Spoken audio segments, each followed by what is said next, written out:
I'm Miranda, and I'm here today to talk about the cultural boycott of Israel. While many people support the boycott of Israel, others question whether the cultural boycott is the right approach. Israel has militarily occupied the Palestinian territory since 1967. Each year, the UN admonishes Israel for its human rights abuses against Palestinians. The Boycott, Divestment, and Sanctions movement, known as BDS, is a movement used to pressure the Israeli government into respecting Palestinian human rights. Since it began in 2005, many international artists, including Pharrell Williams, Lauryn Hill, Elvis Costello, and Vanessa Paradis, have cancelled concerts in Israel. But what place does a cultural boycott have in this strategy? The Palestinian BDS movement founders have specifically asked people to boycott or work towards the cancellation of cultural events in Israel. Why? Because putting on concerts in Israel, while Israel commits human rights violations against Palestinians, normalizes these human rights abuses. Imagine performing a concert just kilometers away from where political prisoners are being held, or just kilometers away from where Israel has just demolished a Palestinian family's home. Ignoring these abuses with a business-as-usual approach suggests that we consider it okay for Israel to bomb a Palestinian apartment building or confiscate Palestinian land. It's not right, and it sends the wrong message.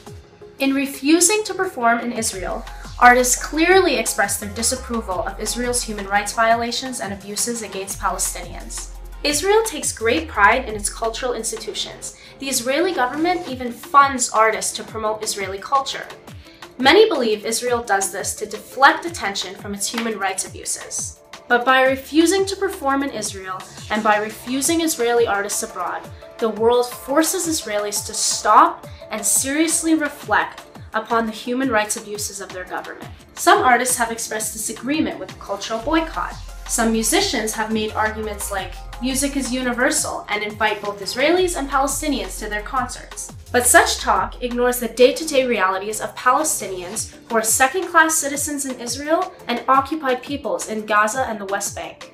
How, might you ask, is a Palestinian under military blockade in Gaza supposed to attend a concert in Tel Aviv?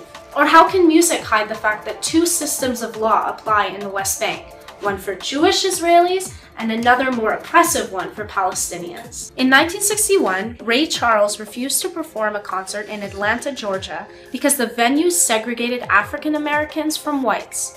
Today, we admire him and other artists for their stand for human rights in the 1960s. In our time, the world needs to take the same type of principled stance, and artists need to lead the way. Artists have frequently played a significant role in ending oppressive regimes of the past.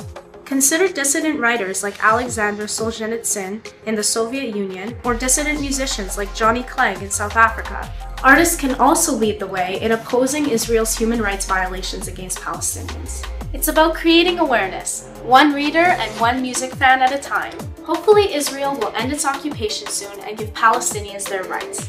Hopefully one day, Israelis and Palestinians will finally be able to enjoy a concert, side by side as equals, whether in Ramallah or Tel Aviv. Until then, happy boycotting.